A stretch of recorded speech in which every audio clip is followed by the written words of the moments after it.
अंतिम शरीर है। अंतिम शरीर की सूचना के लिए चरम शब्द का प्रयोग किया और उत्तम शब्द है, चरमोत्तम कहा।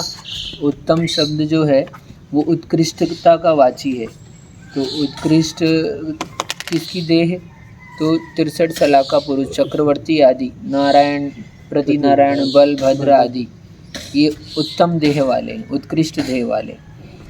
तो इसको आगे कहते हैं। अब आगे अंतिम चरण मतलब ये अंतिम शरीर वाले मतलब जो इसके बाद अशरीरी हो जाएंगे, उसी भाव से मोक्ष होना है उनको। ठीक है, इसलिए चरम विशेषण है। उत्तम उत्कृष्टता का वाची है, उत्कृष्ट है।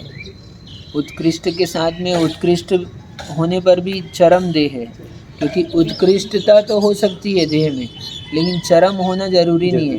क्योंकि उत्कृष्ट देह प्राप्त होके भी वो कहाँ चले जाते हैं? फिर नरक में चले जाते हैं। जैसे नारायण चले जाते हैं, पृथ्वी नारायण चले जाते हैं, चक्रवर्ती भी कोई कदाचित नरक में चले जाते हैं, और नहीं तो तपस्या आदि करके सर्वार्थ सिद्धि तक ही चले जाते हैं, ऐसा भी होता है।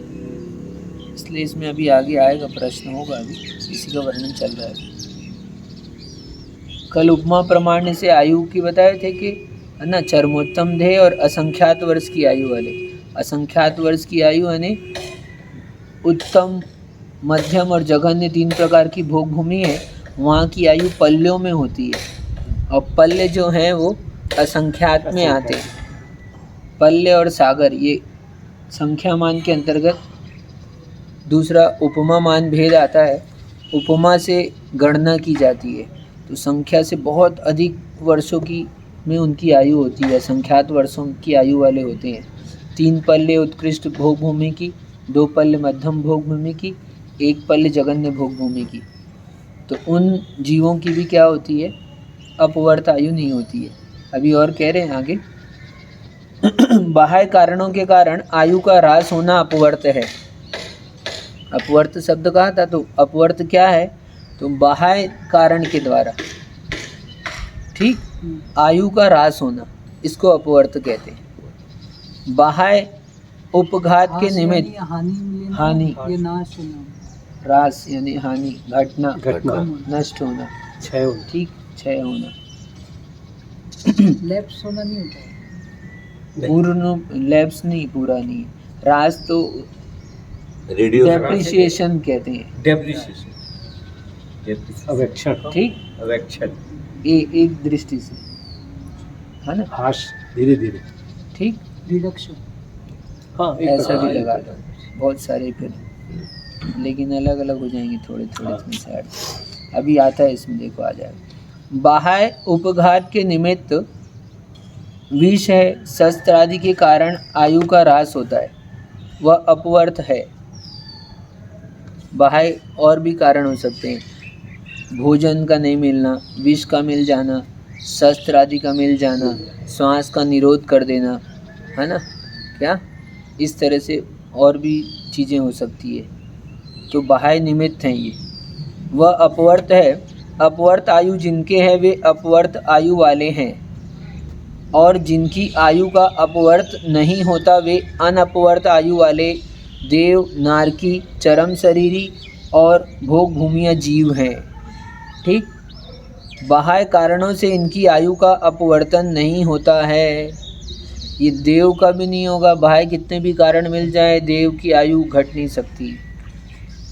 नारकी की आयु भी बाह्य निमित्त मिलते ही रहते हैं, तो भी नहीं होती कम। असंख्यात वर्ष की आयु वाले जो भोग भूमिया जीव हैं, यद्यपि उनको बाह्य निमित्त बहुत नहीं मिलते हैं तो भी, लेकिन यदि मिल भी जाए, हाँ, वहाँ पर कोई ऐसा शस्त्र आदि के द्वारा घात आदि नहीं होते हैं, फिर भी यदि उनको निमित्त मिल भी जाए तो भी उनकी आयु का अपवर्तन नहीं होगा। और चरम शरीर जिनका है, चरम शरीर यानी उसी भाव से जो मोक्ष जाने वाले हैं, ऐसे उन चरम शरीरियों का आयु का अपवर्तन नहीं होगा। ये अनपवर्त आयु वाले हो गए। तो इसका मतलब ये हो गया कि अकाल मरण है। हाँ, इसका मतलब ये हो गया कि इसको छोड़कर शेष जीवों का अकाल मरण बाह्य निमित्त के मिलने पर संभव है। जैसे कोई मनुष्य है, अब कल ही देखा था आपने, वो लोग खड़े थे तो निमित्त मिल गया उनको, बाहर वाहन इतनी तीव्र गति से आता हुआ वाहन निमित्त मिलने पर उनको शस्त्र के आघात जैसा उनका आघात हो गया। आघात होने से, रक्त के क्षय से, श्वास के निरोध से, भोजन के निरोध से आयु का अकाल में मरण हो सकता है जीव का। तो ये भी तो हो सकता है ना कि उसकी आयु उतनी होगी, वो उतनी हो, ये भी संभव है, लेकिन फिर भी यहाँ अपन तो ये देख के बोलते हैं कि यदि वो छोटा है, हाँ जैसे हाँ, छोटा व्यक्ति कहीं मर गया। अपन जैसे बोलते हैं कि अभी मनुष्य में अपने 120 वर्ष तक की अपनी उत्कृष्ट आयु अपन बताते हैं, हाँ, सामान्य के रूप से। हाँ और मान लो यदि 20 साल में हो जाती है, हाँ तो ये अब संशय वाली स्थिति है ना कि ये हाँ, तो ये अपन नहीं कह सकते कि वो 20 साल में मरा है तो उसकी अकाल मरण है।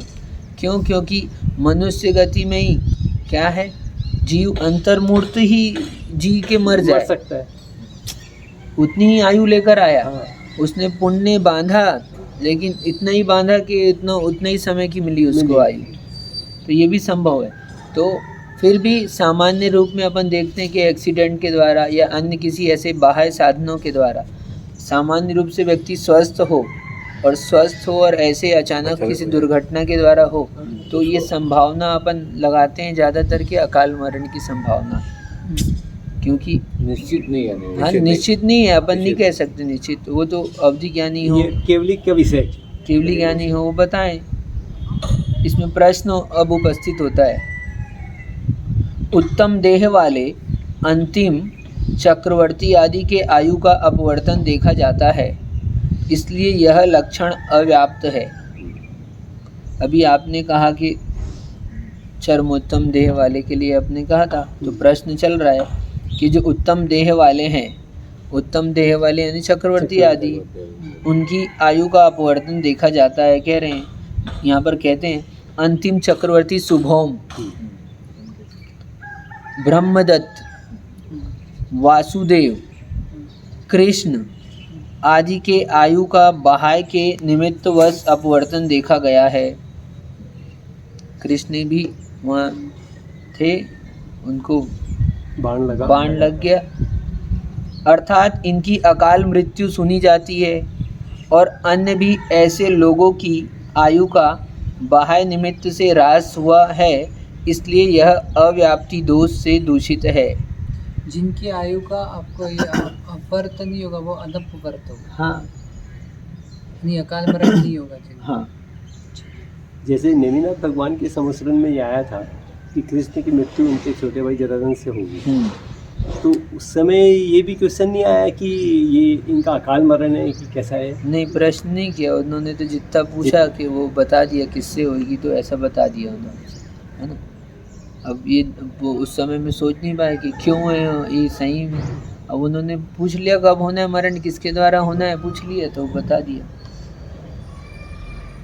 तो ये कह रहे हैं यहाँ पर प्रश्न हुआ है कि आपने तो कहा उत्तम देह वाले, और उत्तम देह वाले हमने इतने सारे आदमी गिना दिए आपको, ये सब तो अकाल में मरे हैं, तो आपने जो ये कहा कि तो आपका ये जो लक्षण बनाया है आपने, ये अव्याप्ति दोष से दूषित है, यानी ये सब में नहीं जा रहा है।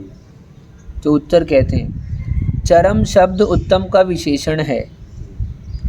चरम ही उत्तम देह जिसका, वह चरमोत्तम देह अर्थात अंतिम उत्तम देह वाले को चरमोत्तम देह कहते हैं। हमने उत्तम देह मात्र नहीं कहा, अंतिम उत्तम देह।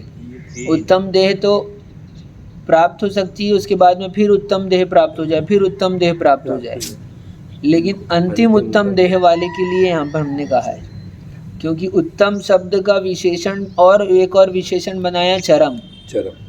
उत्तम शरीर विशेषण, चरम शब्द उत्तम का विशेषण है, यानी चरम ही विशेषण बनाया। अपन बोलते हैं जैसे एक्सीडेंट है तो वो अकाल मरण हो गया। हाँ, तो लेकिन जैसे जररथ कुमार ने बाण छोड़ दिया, हाँ, कृष्ण को लग गया, हाँ, तो उसको एक्सीडेंट बोलेंगे। तो एक्सीडेंट तो हुआ। एक्सीडेंट मतलब क्या होता है? मतलब उन्होंने क्या समझ के किया था? हिरण की नेत्र है या कुछ है, कोई पशु है, कोई पशु है करके उन्होंने छोड़ा था। उन्होंने उनकी जो धारणा ये थी कि मनुष्य को नहीं मारना है।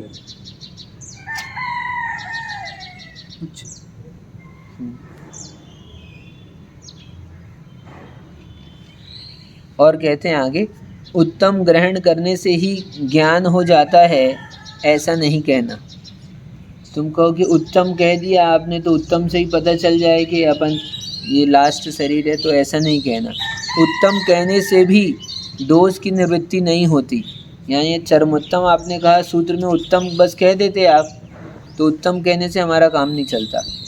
उत्तम कहने से दोष की निवृत्ति नहीं होती। अर्थात यदि केवल उत्तम शब्द देते तो पूर्वोक्त दोष बना रहता, क्योंकि चक्रवर्ती आदि उत्तम देह वाले होते हैं। हम उत्तम देह कहते तो आप ये प्रश्न किया आपने शुभोम, बलभद्र, ब्रह्मदत्त, वासुदेव और कृष्ण का, तो ये तो डाउट बना रहता। तो इसलिए हमने उत्तम कहने के साथ साथ में परम विशेषण लगाकर कहा है। केवल चरम देह कहने से कार्य चल जाता, तो वो कहते कि भैया आपने उत्तम कहा, चलो उत्तम से काम नहीं चलता तो आपने चरम लगा दिया, तो केवल चरम शब्द कह देते कि चरम देह वाले का अकाल मरण नहीं होगा।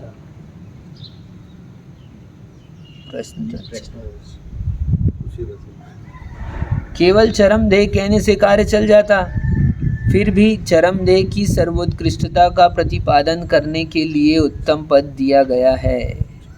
प्रश्न है यहाँ पर, चरम शब्द ही ग्रहण करना चाहिए था, चरम देह इति उत्तम शब्द के ग्रहण करने से कोई प्रयोजन नहीं है। आपने सूत्र इतना बड़ा कर दिया, हाँ 3 शब्द बढ़ गए ना। अक्षर बहुत मायने रखते हैं, सूत्र में तो एक एक अक्षर मायने रखता है।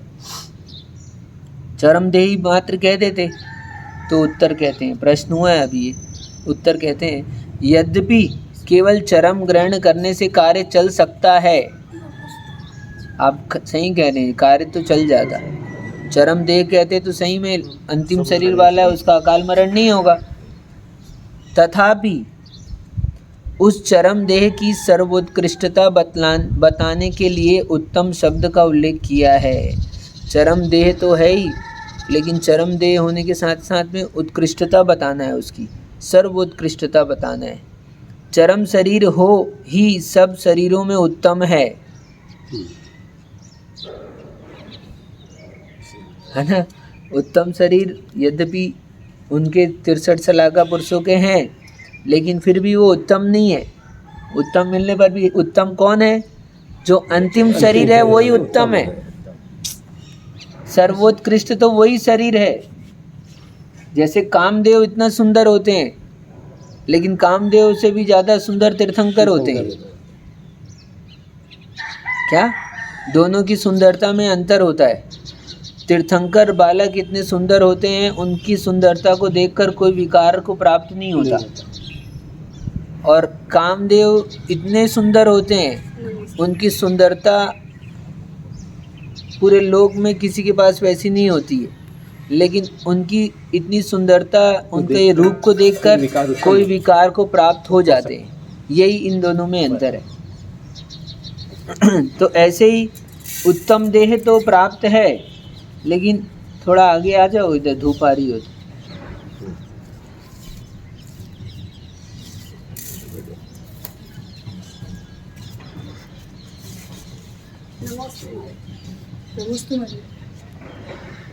हाँ, तो ये कह रहे हैं तथापि चरम देह की सर्वोत्कृष्टता बताने के लिए उत्तम शब्द का उल्लेख किया है। चरम शरीर ही सब शरीरों में उत्तम है, ऐसा प्रतिपादन किया गया है। यानी चरम शरीर ही सब देह में उत्तम है, बाकी कोई उत्तम नहीं है। क्योंकि वो शरीर मिलने पर सोचो, उत्तम शरीर मिला नारायण को, लेकिन अब वापस जाकर कौन सा शरीर मिला? नरक का शरीर, महादुर्गंधित, है ना, सबसे हीन संस्थान। अथवा दूसरा कहते हैं किसी स्थान पर चरम देहा यह पाठ भी देखा जाता है।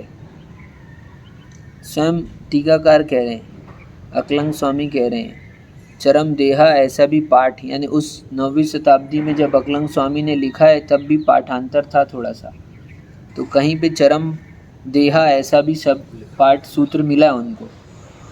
अथवा किसी स्थान पर चरम देहा यह पाठ भी देखा जाता है। इन चरमोत्तम देह वालों की अकाल मृत्यु नहीं होती, ऐसा नियम है। कुल मिला के कहना क्या है अपने को कि इनका अकाल मरण नहीं होता है, चरम देह वालों को। बस इनका सर जो अंतिम शरीर वाले हैं, है ना, सिद्ध अवस्था को प्राप्त होने वाले हैं, उनका अकाल में मरण नहीं होगा। पूर्ण आयु करके ही जाते हैं। अप्राप्त काल में मरण की अनुपलब्धि होने से अकाल मरण नहीं है। अब कह रहे हैं, शंका है, अप्राप्त काल में मरण की अनुपलब्धि होने से अकाल मरण नहीं है। जो भी मरा है वो तो अपने काल से ही मरा है, अकाल में नहीं मरा है। तो कह रहे हैं ऐसा नहीं कहना, क्योंकि फल आदि के समान, जैसे कागज पयाल आदि उपायों के द्वारा आम्र आदि फल अवधारित निश्चित परिपाक काल के पूर्व ही पका दिए जाते हैं या परिपक्व हो जाते हैं, ऐसा देखा जाता है। उसी प्रकार परिच्छिन्न अवधारित मरण काल के पूर्व ही उदीर्णा के कारण से आयु की उदीर्णा होकर अकाल मरण हो जाता है। साफ साफ बता दिया इन्होंने। यथा अवधारित पाक कालात् पाक सोपयापक्रमे सत्याम्र फलादीनां दृष्टः पाकस्तथा परिच्छिन्न मरण कालात् प्रागुदी उदीर्णा प्रत्यय आयुष्यो भवत्यपर्वर्तः। अकलंग स्वामी स्वयं कह रहे हैं कि उस समय में भी किसी को शंका रही होगी कि भैया सब तो अपने समय आ रहा है तब मर रहे हैं, फिर आपका अकाल मरण कहना क्या मतलब है, क्योंकि वो काल पे ही मरा है वो तो कह रहे हैं ऐसा नहीं कहो। क्यों? दृष्टांत में दे दिया फल के समान। जैसे फल को हम क्या करते हैं, अब कोई अन्य उपायों के द्वारा, है ना, माता जी ने यहाँ पर हिंदी में लिखा है कागज वगैरह, बाकी मूल संस्कृत में उन्होंने तो उपाय बस दिए अपने उपक्रम के द्वारा, है ना, है ना? अपने यहाँ मतलब जैसे वो केला देखते कच्चा हैं, रहता है एकदम, पपीता लाते हैं रात को अपन, ये सुबह पका हुआ बस निकलता है, हाइब्रिड है ना, केमिकल लगा के। केला कच्चा तोड़ते हैं वृक्ष से, हाँ, उसका ट्रांसपोर्टेशन इजी हो जाता है, फिर वो इसलिए रात के रखते हैं, उसको केमिकल में डुबोते हैं और पक जाता है। वो केला शरीर के लिए बहुत नुकसानदायक होता है, बहुत बहुत नुकसानदायक है, उसको तो खाना ही नहीं चाहिए। हाँ, पर किनारे क्या जिस होता है, केले में लिखती है ना, पता नहीं चलता है ना। हाँ, पता चल जाएगा। जो वृक्ष से पके फल होते हैं वो वास्तव में भक्ष है। हाँ, हमारे शास्त्र में इसलिए क्या कहा है, गिरता है क्या उसको कहते पूर्ण नहीं पका है तो वो अभक्ष की श्रेणी में आता है। अब अकाल में अभी अपने यहाँ भी 4 दिन पहले 5 दिन पहले वो डोंगरगढ़ से एक गाड़ी आ रही थी, तो उर्ला का बाईपास बना है ना ऊपर, अब वो एक गाड़ी पूरा- के नीचे गिरी अच्छा। और बेचारे 2 आदमी टहल रहे थे, ओ मतलब मॉर्निंग वॉक अच्छा, और फट से पूरी के ऊपर वॉकिंग पे मतलब होता है, जा रहे थे, ट्रक अचानक पलट गिर- गई, उन्हीं के ऊपर आके गिर गया पूरा। उसमें अंदर जो बैठे थे उसमें से एक वो को हुआ, भग भी नहीं बाकी पाए, घायल। विथिन सेकंड वो नीचे थे और वो ऊपर से ऊपर से गिरी। गिरी। उन्होंने एक्सपेक्ट ही नहीं Expect किया नहीं कर वो। सकते ऐसा Expect कोई भी नहीं करेगा। अभी सेम ऐसी 2 साल पहले वो बेचारे बैठे थे दोनों, तो ऐसे दोनों छेड़ दोस्त रहे थे थे। एक दूसरे को, तो ऐसे हल्का सा ऐसा धक्का लग गया, तो वो ये रहता है ना फुटपाथ, हाँ फुटपाथ तो नीचे वहाँ से वो लड़की गिर गई ऐसे, हाँ। वैसे गाड़ी आई। और यहाँ गाड़ी गिर गई। 2 साल पहले चौहान टावर में बाईपास वाले से गाड़ी जा रही थी, गाड़ी रेलिंग को तोड़ के नीचे वो बैठा हुआ था चौकीदार। अब वो मतलब एक्सपेक्टेशन हो ही नहीं सकता ना। बगल वालों को पता देखो नहीं क्या होता है। तो यहाँ कह रहे हैं वो परिच्छिन्न यानी उदीर्णा हो जाती है, आयु कर्म की उदीर्णा हो जाती है। तो उदीर्णा हो जाने से वो क्या होता है, पूरे आयु के निषेक एक साथ खिर गए। जैसे मटका है, मटके में पानी भरा हुआ है, तो अब छेदा है, उसमें छिद्र है एक, मान लो, तो वो एक अपने टाइम पे ड्रॉप, एक एक ड्रॉप खाली होगा।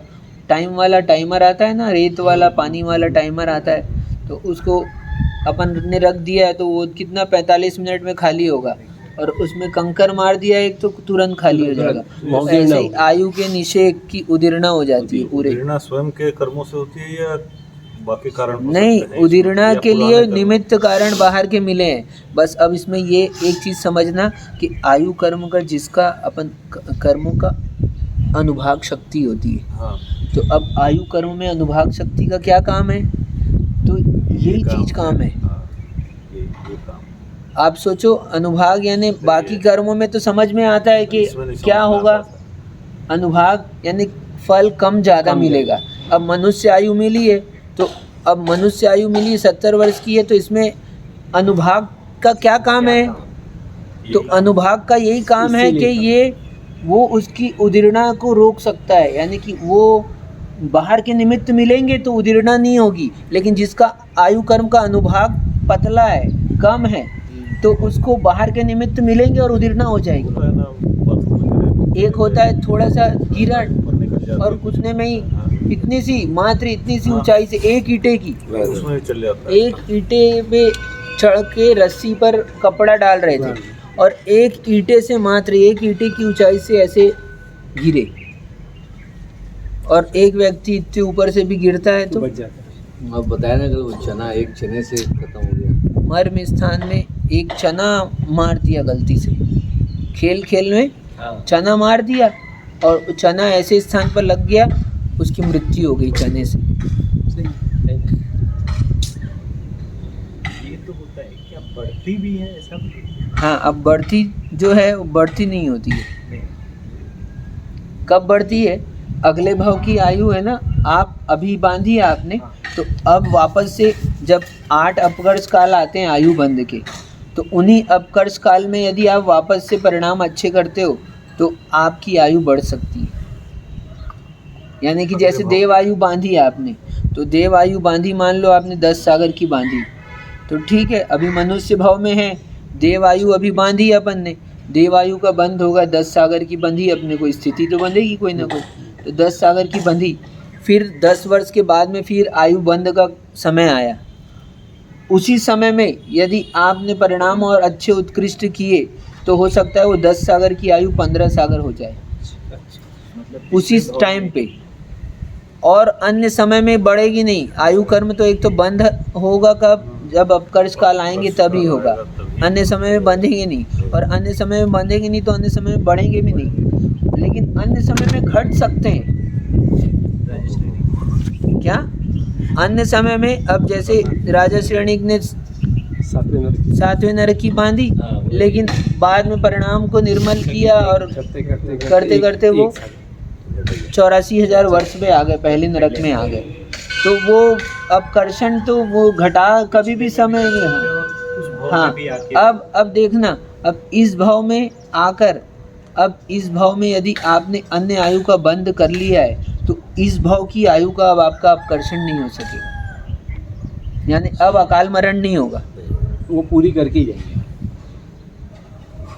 क्योंकि उसकी आबाधा काल है और उसके बाद उदय में आना है, स्थिति बांधी है, तो वो कर्मों की विषय से देखोगे तो वहाँ पर उसके समय में आना है उदय में। तो यदि आपकी अभी की आयु का अकाल मरण बना देंगे और वो उदय में कब आने वाले हैं कर्म, तो बीच का डिफरेंस का गैप रहेगा, तो वो कहाँ बनेगा। तो इसलिए फिर आयु का यहाँ अकाल में मरण नहीं होगा फिर जीव का। जिनका अकाल मरण हो रहा है वो नियम से फिर नीच गति में ही जाएंगे। हाँ, चांसेस अब ज़्यादा है, क्योंकि उन्होंने आयु नहीं बांधा है, at that time, end of time, life के टाइम में भी बांध सकते हैं, तो अच्छी भी आयु बांध सकते हैं। वहाँ परिणाम अच्छे कर लिए मान लो, तो देव आयु में भी जा सकते हैं। और अपन सोच नहीं सकते, कल ही हमने इसमें पढ़ा, ग्रंथ में अपन पढ़ रहे थे कि मनुष्य है, मनुष्य आयु का बंध किया है, अंतर्मूर्त की आयु नरक में था, नरक से निकलकर मनुष्य आयु में आया, और मनुष्य आयु कितनी लेकर आया? अंतर्मूर्त की मात्र, और उस अंतर्मूर्त की आयु में ही उसने परिणाम ऐसे निर्मल किए कि देव आयु का बंध कर लिया। तो वैक्रियक शरीर के अंतर की चर्चा इसमें आई थी, तो वैक्रियक शरीर के अंतर बताया, तो अंतर्मूर्त का अंतर कहा, तो बोले अंतर्मूर्त का अंतर कैसे संभव है? तो नरक से निकल कर आया, मनुष्य बना, और मनुष्य में अभी पूरा शरीर भी नहीं मिला उसको, शरीर पूरा भी नहीं किया है, लेकिन अंदर में परिणाम देखो उसने कैसे निर्मल किए कि देव आयु का बंध कर लिया। इसलिए कहते हैं कोई सोचता है कि क्या कि मान लो 10 दिन का गर्भ है, 1 महीने का गर्भ है, क्या होता है उतने से में? जीव तो तैयार हुआ ही नहीं है, सोचे तो क्या होता है? नहीं, अंतर मुहूर्त में ही वहाँ जीव आ गया। इसका मतलब वो ऐसे परिणाम कर सकता है क्या कि देव आयु का बंद कर ले। और यदि गर्भपात कराता है कोई, तो वो ऐसे परिणाम कर सकता है कि वो उसका बैरी बन जाए। और वो व्यंतर बनकर उसी भाव में, यानी जिसने गर्भपात कराया है उसने भाव अच्छे किए, व्यंतर हुआ, व्यंतर बनकर जानेगा कि इसने हमारे मेरे क्या साथ ऐसा किया, तो वो उसको परेशान कर सकता है। इतने से समय में तो अकाल में मरण होता है। राजवार्तिक ग्रंथ में आचार्य भगवान अकलंग स्वामी स्वयं कह रहे हैं, अप्राप्त कालस्य मरणानुपलब्धे। ये वार्तिक प्रश्न रूप में कहा तो अपवर्त्याभावाः इति चेत ना दृष्टवादम आम्रफलादिवत। ये वार्तिक है, सूत्र है, उनके ऊपर वार्तिक आचार्य भगवान ने लिखा और स्वयं ही उसकी फिर टीका लिखी है। तो इन्होंने स्पष्ट कर दिया कि आयु कर्म की उदीर्णा होकर अकाल मरण हो जाता है। किनका नहीं होता? तो इनको बता दिया, चरम देह वालों का नहीं होता, असंख्यात वर्ष की आयु वाले यानी भोग भूमिया जीवों का नहीं होता, और उसके अलावा देव और नार की जो 5 जन्म वाले हैं, इनका अकाल में मरण नहीं होता। अब और कहते हैं, आगे कह रहे हैं, आयुर्वेद के सामर्थ्य से अकाल मरण सिद्ध होता है। अभी कह रहे हैं आपके प्रश्न को ऐसे तुरंत नहीं छोड़ा है, अभी और समाधान दे रहे हैं। पहले तो दे दिया कि आम्रफलादिवत दृष्टांत में कह दिया, अब और आगे बता रहे हैं आयुर्वेद सामर्थ्यावाच।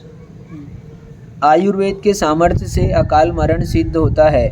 जैसे अष्टांग आयुर्वेद को जानने वाला, आयुर्वेद के 8 अंग हैं, अष्टांग आयुर्वेद को जानने वाला अति निपुण वैद्य यथाकाल वात आदि के उदय के पूर्व ही वमन विरेचन आदि के द्वारा अनुदीर्ण हो ही कफ आदि दोषों को बलात् निकाल देता है। कफ अंदर जमा हुआ है, अभी पका नहीं है, कफ मवाद है। अपन देखते हैं किसी की थोड़ी सी फुंसी हुई है, अभी बोलते हैं अभी पका नहीं है, लेकिन क्या करते हैं, ऊपर से अपन काचरी की चटनी पीस कर ऊपर लगा दी आपने, है ना, या अन्य कोई चीज़ बाम आदि लगा दी आपने, ऊपर से अन्य कोई उपचार और लगा दिया। क्या किया उससे? वो तो 4 दिन बाद फुंसी पक के फूटती, लेकिन अपन ने दर्द के कारण, क्योंकि 4 दिन तक जब तक मवाद है तब तक दर्द रहेगा, मवाद दर्द हुआ है, इसका मतलब ही अंदर में क्या है, कुछ ना कुछ है। तो अपन ने क्या किया, ऊपर से लेप लगाया तो पका दिया। तो यहाँ दृष्टांत के रूप में इसलिए कह रहे हैं आयुर्वेद, तो कह रहे हैं और वमन भी कराता है, वात आदि के दोष को निकालने के लिए वमन विरेचन के द्वारा अनुदीर्ण कफ को, ठीक है, कफ कुछ ऐसी चीज की, हाँ। इसका मतलब ये हुआ कि जैसे मान लो अपने को ऐसा है कि कफ है, हाँ, तो अब उसकी जिस दिन उदीर्ण होगी, बाहर आएगा, उसी दिन अपन उसको देखते रहे, ऐसा है? नहीं, उसके लिए आप पहले से उपचार कर लो। क्या करो, आप जल उपवास कर लो, गरम जल का पान करो, केवल जल का पान करो, तो अच्छा जितना पी सकते हो पियो। अपने आप आपको उल्टी होगी, हाँ, उल्टी होगी तो आपका वो पूरा कफ बाहर निकल जाएगा। ये हुआ वमन के द्वारा। और वमन नहीं तो आपने जल पान किया, मान लो अच्छे से किया और उल्टी नहीं भी हुई, तो अब आपको शौच लगेगी, तो वो विरेचन के द्वारा हो जाएगा। तो इस तरह से अपन अंतरंग के शरीर का शोधन करते, जो अभी मल पके नहीं है। हम कहते हैं महीने में एक उपवास अवश्य करना चाहिए। क्यों करना चाहिए? वो ये काम करता है, शोधन का काम करता है, विरेचन का काम करता है उपवास आपका। जो अंतरंग में विकार हैं, हमारे अष्टमी चतुर्दशी के उपवास का विधान भी एक प्रकार से संयम की रक्षा के लिए गए। तो आप वो करोगे तो उससे क्या होगा, आपके विकार की उदीर्णा हो जाएगी। विकार जो आपको आकर बीमारी पैदा करने वाले थे, अन्य कष्ट पैदा करने वाले थे, उनकी उदीर्णा हो जाएगी, वो निकल जाएंगे बाहर। नहीं, ये अपन सामान्य से ऐसा बोलते हैं ना कि जितना अपन आयु बांध के लाएं तो आवश्यक नहीं है। कुछ भी इंस्टेंट कुछ हो गया, अकाल मरे, तो ये आयुर्वेद की औषधियाँ इसीलिए है कि आयु को हाँ। एक्सटेंड करने के लिए, एक्सटेंड नहीं, मतलब अकाल मरण को रोकने के लिए। अकाल मरण को रोकने के लिए। नहीं, एक बार ऐसा हुआ था, हाँ। एक दो नहीं तो बच्चे कोई- खेल रहे थे तो क्रिकेट का बॉल नाक पे लग गया, तो डॉक्टर के पास ले गए उसको, तो उसने क्लोरोफॉर्म सूंघा थे ना, वो एनेस्थेसिया देते हैं, ज़्यादा सूंघा दिया तो डेथ हो गया उसको। बहुत खतरनाक होता है। क्षमता से ज़्यादा तो ये अकाल मरण नहीं आएगा। बाहर निमित्त मिल गया उसको नहीं, ऐसा। मैं ये यानी यहाँ लिखा ना, आयुर्वेद की सामर्थ्य से अकाल मरण सिद्ध होता है। हाँ, तो जैसे आयुर्वेद में जो चीज पकी नहीं है उसको पका कर निकाल दिया जाता है।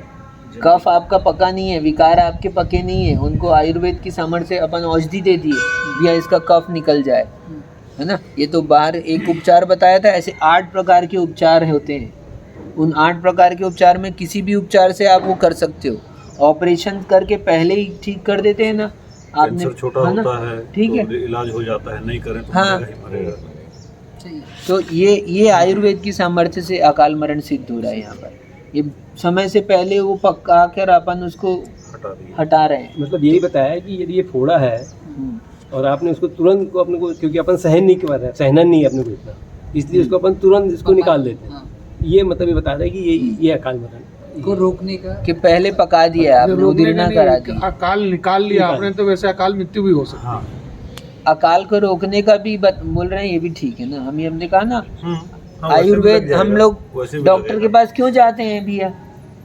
तुमको कहे जब सब समय आएगा तभी मरण होएगा हमको, हाँ बोले अकाल में मरण नहीं होता है, मरण कब होता है? तो फिर आप डॉक्टर के पास क्यों जाते हो? क्यों जाए? अरे भैया जितनी आयु मिली है उतना भोगना है अपने को, तो उतने भोगेंगे, तो भैया मत जाओ। अरे आयु मिली है भोगेंगे ये नहीं भैया, आयु पहले नहीं क्षीण हो जाए। अब बोले उपास कर लिया तुमने, अपने को जब मरना है तभी मरेंगे, और उपास कर लिया, खाना छोड़ दिया, खाना छोड़ दोगे तो तुम पहले मर जाओ।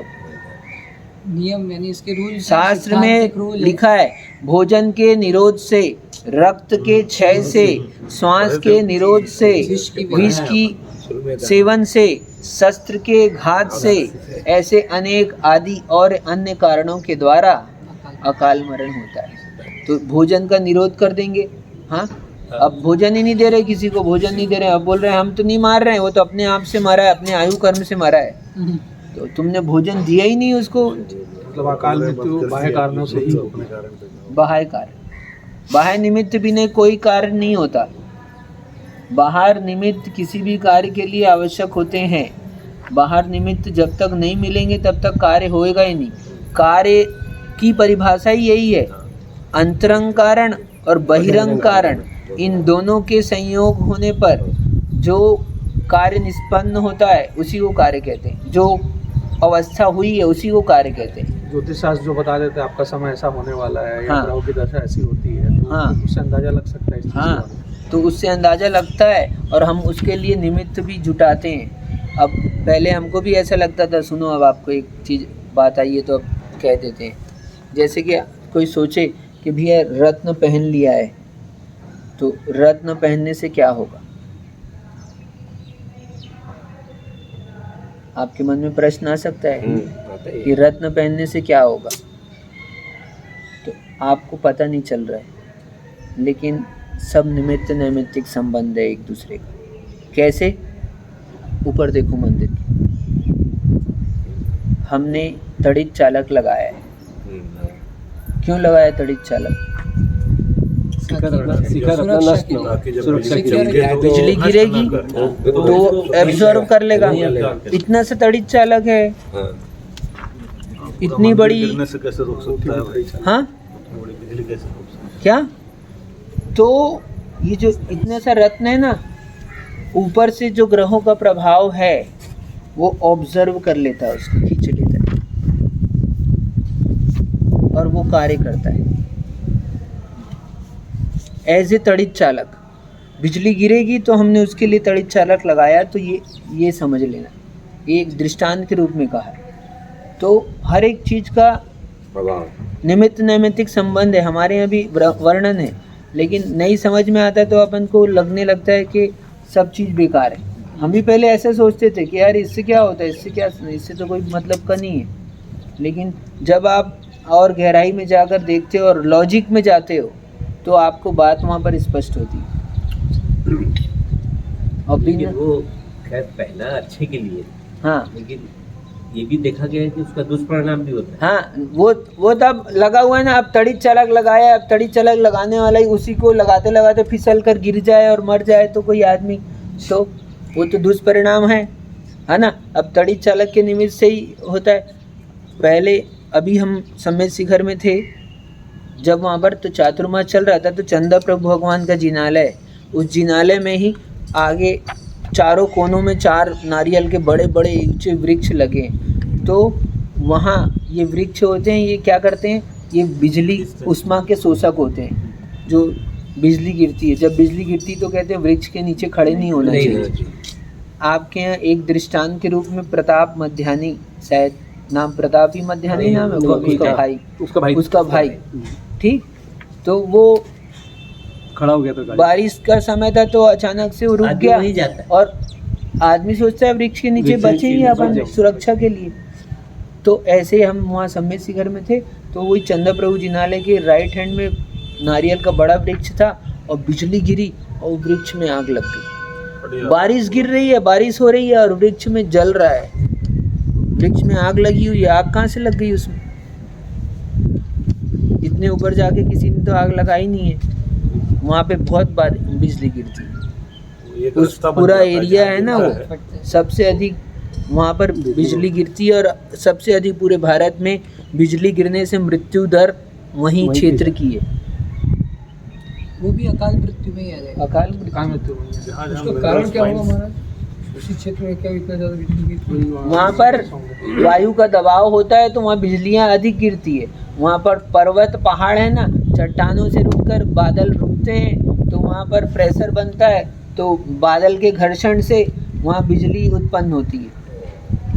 और एक दो कारण देखें जहाँ पे मतलब मिनरल्स ज़्यादा होते हैं, हाँ, वहाँ ज़्यादा गिरते हैं। हाँ, अपने एरिया हाँ, में बिजली जहाँ पर नीचे में अभी तो अपने छत्तीसगढ़ में लौहिक बहुत हुआ है। मैग्नेटिक जितने फील्ड पहले हैं, यही झाड़ वृक्ष के नीचे बेचारे बच्चे खड़े रहे। हाँ, और अच्छा, एक बार जहाँ गिरी है वहाँ बार बार गिरती है। हाँ, वो क्या पैटर्न होता है, सेट हो जाता है। कनेक्टिंग बन जाती है। कनेक्टिंग करंट के लिए जैसा होता है ना, हाँ। है ना, बस ऐसे ही। अच्छा, बिजली नीचे से भी ऊपर जाती है ना।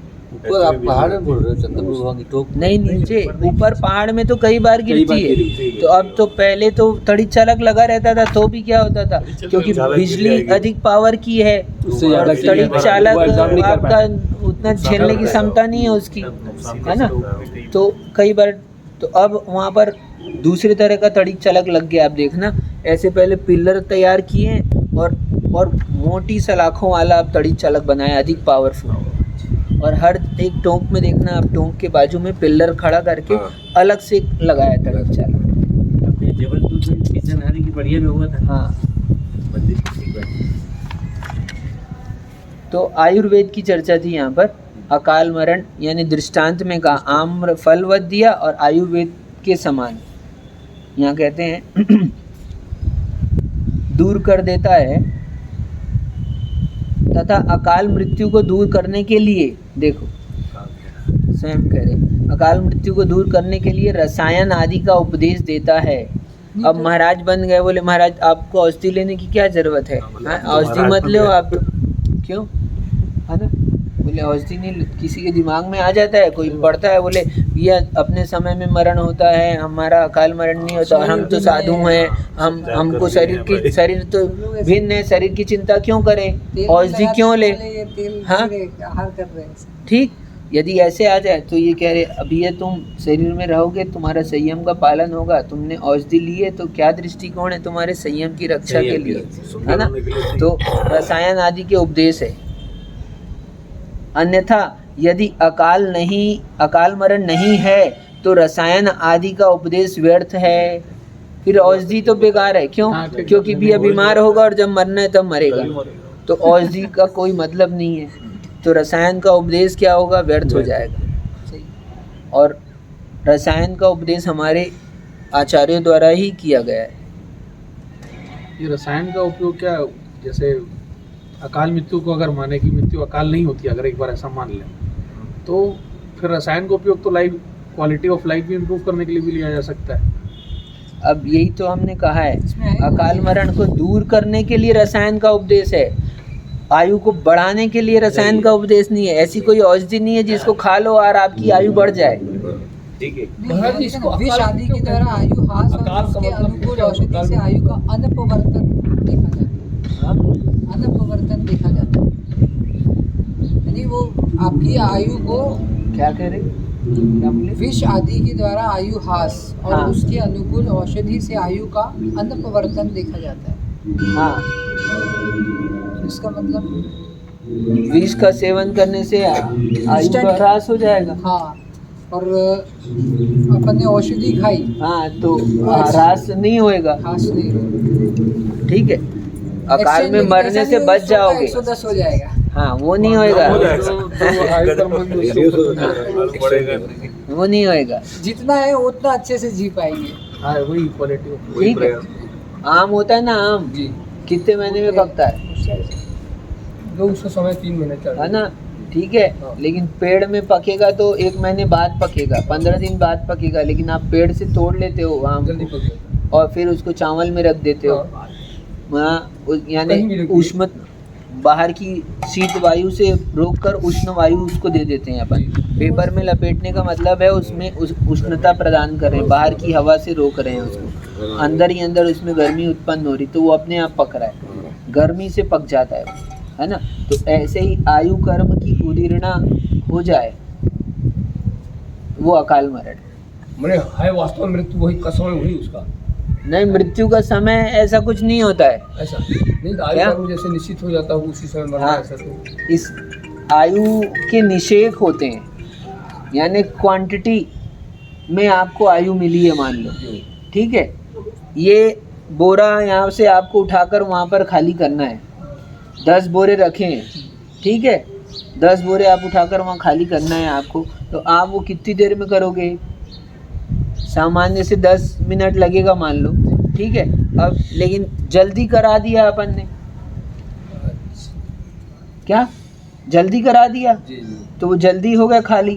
तो ऐसे समझ, आयु भी ऐसे हो सकती है। हाँ, आयु की उदीर्णा हो सकती है उसी को सभी अकाल कर्मों मृत्यु। की, उसी को कहते हैं अकाल मरण। ओ, मतलब वो हाँ संभव है। जी, जैसे अपन बोलते हैं जैसे जन्म होता है तो उसी समय अपनी मृत्यु का भी तारीख लिखा जाती है।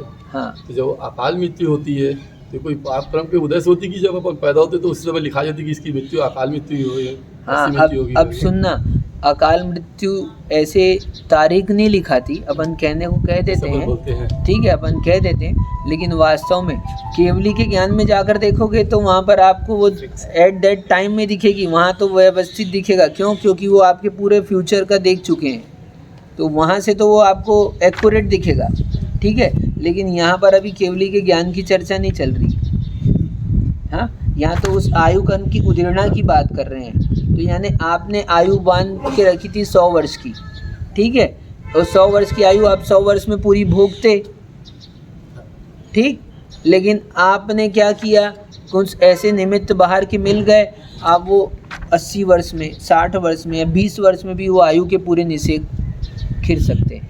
यानी अकाल में भी मरण संभव है।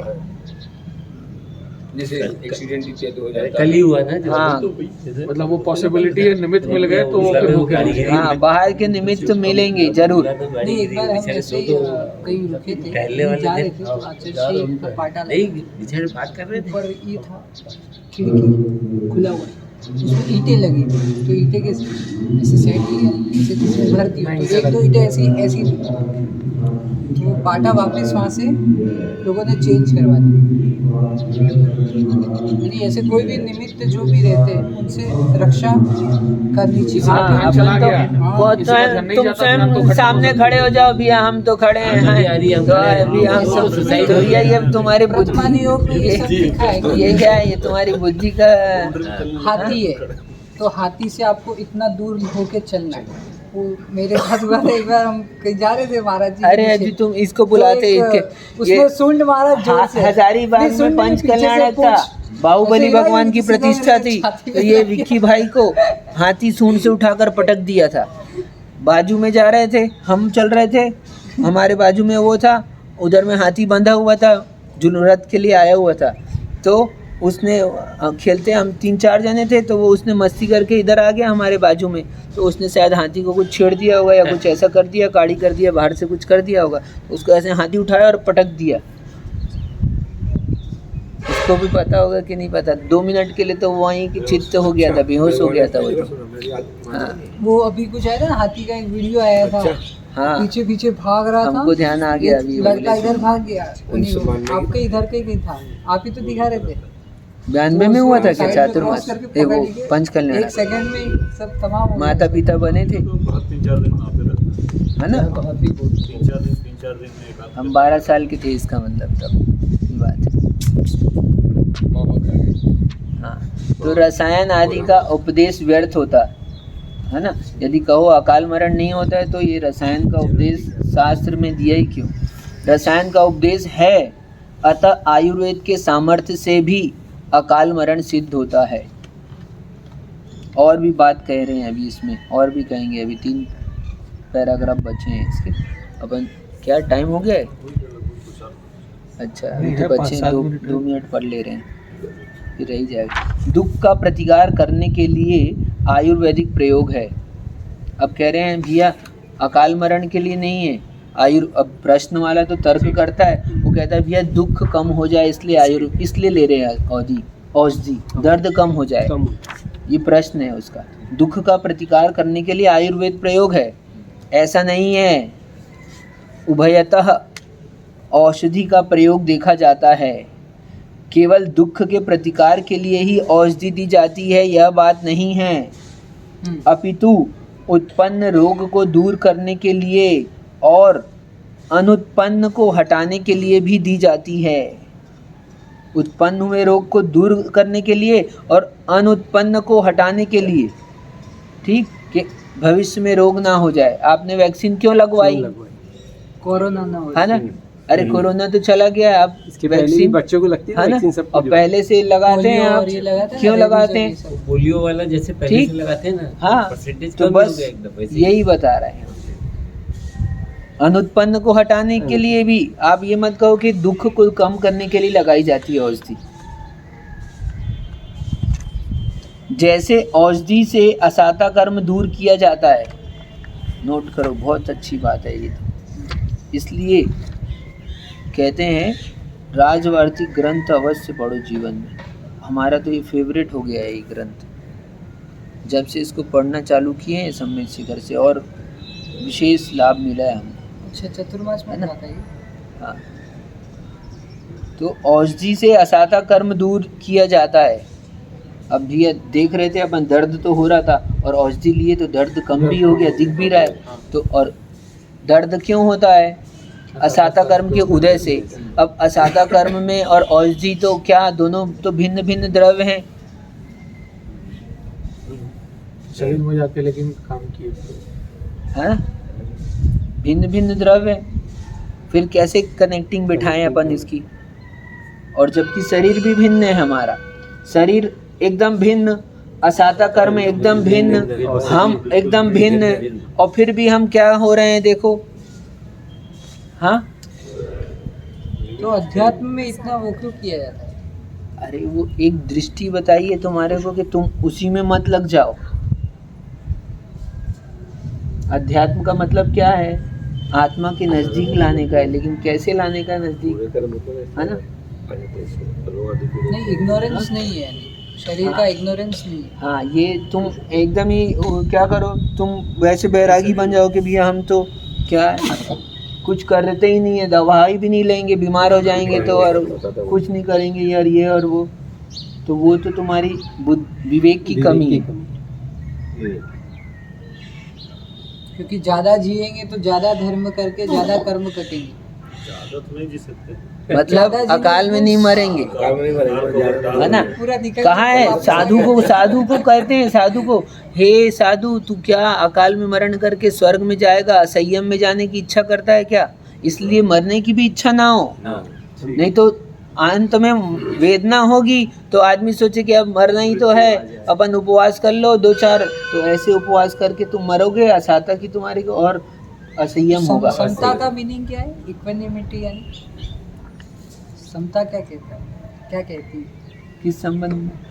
कोई भी, यानी जैसे ये असाता दुख का प्रतिकार या रोग है, तो अपन सामान्यतः साधु को उपदेश दिया जाता है कि जीवन मरण लाभ अलाभ सुख दुख तो सब में तो समता है। साधु को उपदेश दिया जाता है, इसका मतलब एक बात और भी समझना कि असाता का उदय, तो साधु को ऐसा नहीं कर देंगे कि शाम को बिया खिला दो तुम।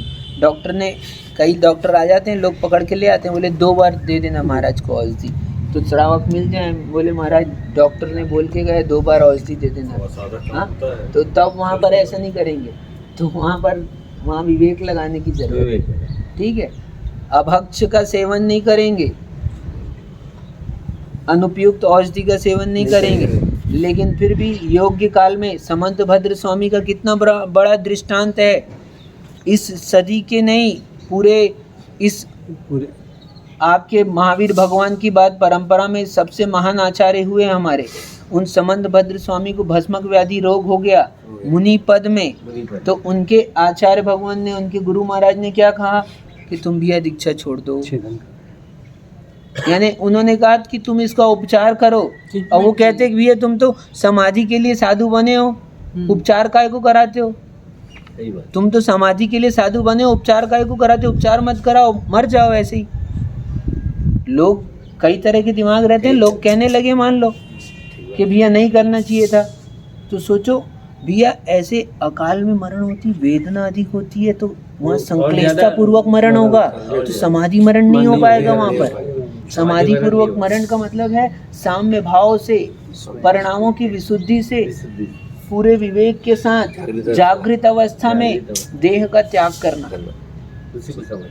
और वहाँ तुम क्या होगा, तुम अकाल में, अभी आप शरीर देखो, जब स्वयं भूख कम होती है ना, और तब आप अपने आप देखो भोजन कम हो जाता है। वृद्ध अवस्था में जैसे जैसे वृद्धता आती है, अपने आप भोजन कम होता है। जो मरण के करीब आता है, अपने आप उसका गला, भोजन अंदर नहीं जाता, और भोजन तो छोड़ दो, फिर और आगे बढ़ते हैं तो पानी भी अंदर नहीं जाता। शरीर पूरा वैसा कार्य करता है, लेकिन अभी शक्ति है, सामर्थ्य है अंदर में, और आप ऊपर से भोजन बंद कर दोगे तो अब आपकी तकलीफ बढ़ जाएगी। और आप सोचोगे आप परिणाम को निर्मल रख लो, तो असाता की उदीर्णा हो रही है, अंदर में पीड़ा है, और आप परिणामों को निर्मल रखना संभव नहीं, कठिन काम। बहुत अभ्यास होता है जिसका, वो भी स्खलित हो जाते हैं। साधु को इतना अभ्यास क्यों कराया जा रहा है? उपवास का अंतराय करने के लिए क्यों कहा महाराज ने? क्षमता बढ़ जाएगी।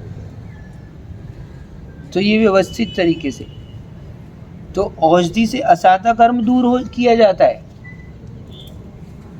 उसी प्रकार विष आदि के द्वारा आयु रास और उसके अनुकूल, हाँ, मेरे मन में ये प्रश्न एक बार आया था कि साधु है, ये आयुर्वेद ग्रंथ क्यों लिखे? हाँ, हाँ? इसका आंसर मिल गया।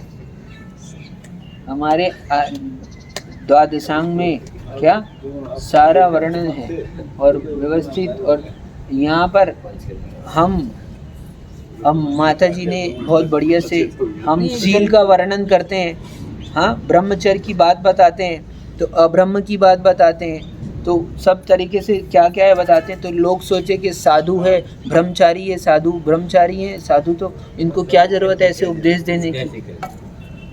श्रृंगार रस में क्यों? हाँ, श्रृंगार रस तो छोड़ो, और 9 बज गए, चलो अपन नक्श